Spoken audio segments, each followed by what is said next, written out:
Ọhaneze Ndi Igbo ndewonu ọkwa iju ụwa. A lot of people na-akpọ m na phone na complain na mụ hapụ Mathias Ezeaku aka na ka nsi akparị ya adịghị mma. So the thing abịa wute m so much. Mmedo na abịa chee echiche wee chegicha ka nsi wee na-agwa ya okwu na ka nsi akparị ya. Owutem so much. Man on mmadụ ibe m. I feel the pains. We decide ya na tata na mma apụta to the public. That's the same way msi apụta to the public through Facebook wee na akparị ya. We decide na nga apụta taa through Facebook. Where tender apology, a public apology. Makana ebe efo mu isi mmadu sorry ada afia ma ahụ. And when I'm such obi, so I decided na nga abịa tender apology to the public.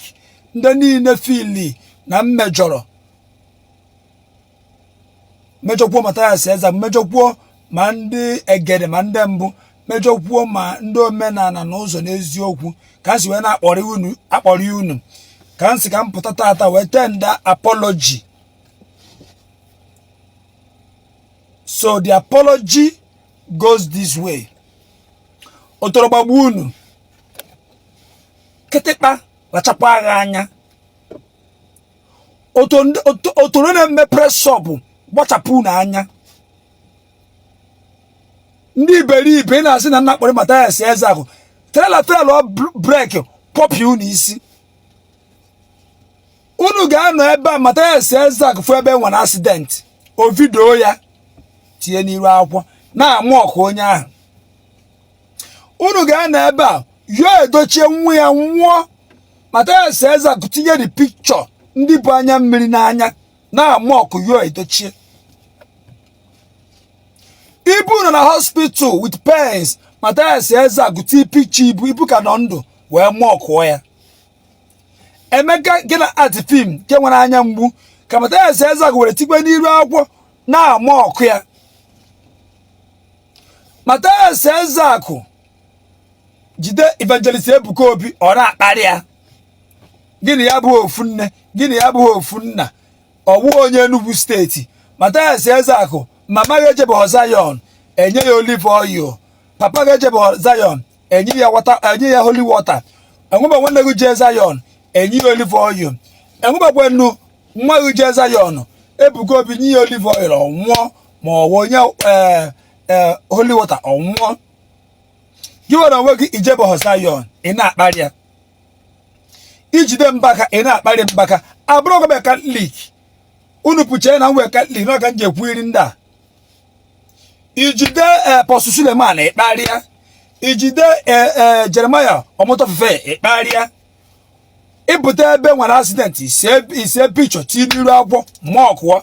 Ibute ebe nwere hold up ime afọ sọgụ nwere phone. Ikpọwa ụmụ atụrụ Zion, ụmụ ndị eriri eri.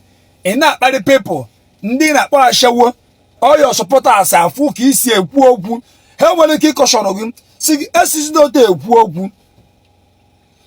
Ị chọrọ inye mmadụ correction, inye mmadụ correction. Enwere ihe dị iche from correction and from insult. And the correction onye inyere ọchọ o were, you cannot force somebody ka ọ mara ihe. Enwe onye Ebuka Obi je na bịa je kpọpụta ọbịaza minista onye ọ na-ejicha aka ya abịa. Thousands of people juru ebe a ji aka ha abịa. Enwere ide accusation ide ebo this young man who evangelist Ebuka Obi. Ụfọdụ si na ha kwụrụ m ụgwọ na ụgwọ akwụrụ m ka m ji wee na-eme this video. Evangelist Ebuka Obi mụ na ya ọfụgo amama onye ọgwụ afụtụgo m face to face. Evangelist Ebuka Obi enwere ego inyere m onwe efe ma ọ da mma afụ nkwenye ya. Akụ Zion mụ na ya afụbọ face to face. Ndị Zion enwere ego unu nyere m oge maka na Mathias Ezeaku maybe you ji were egwu like this maybe na enwere ndị na-egese go ndị bloggers na-akọgheri akọgheri unu ga-akọshọn esi ya ịchọgidere ikwu okwu ka mmadụ ọ bụrụ na akparị mmadụ ozi mụwe iju wapụtazi kparịa ya unu asị na nna akparịa otoro gbagbu onye ọna ga-akpọ m na fon si na mkparị Mathias Ezeaku toro agbagbuo ogu anụ ọfịa ndị ara Mathias Ezeaku ma akparị mmadụ ma na-akparịa ya unu apụta ndị nzuzu ndị iberibe ndị aparị unu na-akọgheri maka na believe na ndị agere na ndị mbụ ya ga-eji wee rie emeri ọgụ mụrụ m ụbọchị amụrụ m ọgụ kwụrụ ụgwọ na ọ bụ ọgụ zụrụ m agụ m na ntaka mgbe m gụrụ ntaka enwebanye akpọnọzi skuul gụọ praịmarị skuul anyị nwagụrụ gọọmenti mgbe anyị na-etinye aka otu a gụọ sekọndịrị skuul baa mahadum ọgụ zụrụ m na yutre mmi ọgụ nụrị m nwaanyị ọgụ na-enye ụmụ m nri ị na-akwụrụ m ụgwọ ụlọ ị ga-agwa m ebe m ga-ebelive na ebe ihe belive ebe m chọrọ ebelive ụmụ nwaanyị ga-eji na-akparị ndị mmadụ ọ gbasara gị ọ iwu na ị ga-afọ ọsụ mmadụ onye amara ife ọ iwu na onye ọrụ ga-amachi ife n'ụwa ị na-akparị ndị mmadụ maka na anyị wepụtara Android phone every day I am clamoring unu azụgo na Ebuka Obi mere ya arrest Ebuka Obi aka ya dịkwa ọcha onye mere ya arrest wu Akụ Zion kịta unu ya kpọ ya ajọ mmadụ unu ya si na Akụ Zion nwere obi ọjọọ na ọhịa unu ga-ekwu mana mgbe Mathias Ezeaku na-akpọrị ndị mmadụ unu asụgo Mathias Ezeaku nna otu isi ekwu okwu adịrọ mma ọ bụrụ na ị na-ekwu eziokwu mana dị isi ekwu ya adịrọ mma mana bisa ka jụgoro eziokwu ka eziokwu Mathias Ezeaku na-ekwu ya uche eziokwu ka ọ na-ekwu ya Ebuka Obi nwere Seraphic Hospital nwee ambulance. What are you people saying? All they need mere mmadụ ka eji mkpụrụ ọgwụ agwọ. All they need mere mmadụ ka eji mkpụrụ ka jụrụ na-ajụ onye na-eme masturbation gịnị ka eji gwọọ ya? Nwoke na-eme masturbation na-agbọ ncha gịnị ka eji gwọọ ya? And ogbeghị ya akwụsị. Nwaanyị na-eme lesbian na-ahụ onwe ya aka n'ike gịnị ka mkpụrụ ọgwụ ga-eji gwọọ ya? Which doctor ga-agwọ ya? Which doctor? Onye na-eme aka ntụtụ na-ezu ohi na-eme aka ntụtụ ka ya ga-eji wee gwọọ onye ahụ. Gwa ya ga-eji wee gwọọ onye ahụ. Onye ọ na-awa ọnakpụ ụra like this ọ na-eti mkpu na ya na-afụ ihe na nrọ ọ na-eti mkpu ọ na-arahụ ụra. Gịnị ka ga-eji gwọọ onye ahụ? What are you saying? Ọ na-efutụba onye na-achọ nwa o jegola abụọ ṅụọ ọgwụ niile ṅụọ ma nke Igbo ṅụọ ma nke oyibo ṅụọ mmiri nsị ebe ya ọṅụ bụ stil nwa gwa ha abịa idiri onye ahụ. Gịnị ka a ga-eji gwọọ onye ahụ? Baba ya ga-eji gwọọ idiri onye ahụ. Ọ bụghị onye jere onye ihe na-arịarị ya n'ahụ o jegola abụ ọgwụbedi ọgwụ ọgwụbụ afọ ego ya abụọ stil ọ ka na-arịarị ya n'ahụ. Gwa m ihe ga-eji gwọọ onye ahụ. Gwa m ihe ga-eji wee gwọọ the person. What are you people saying? I come to apologize to Mathias Ezeaku na ndị mbụ. Come Mathias Ezeaku apologize to me.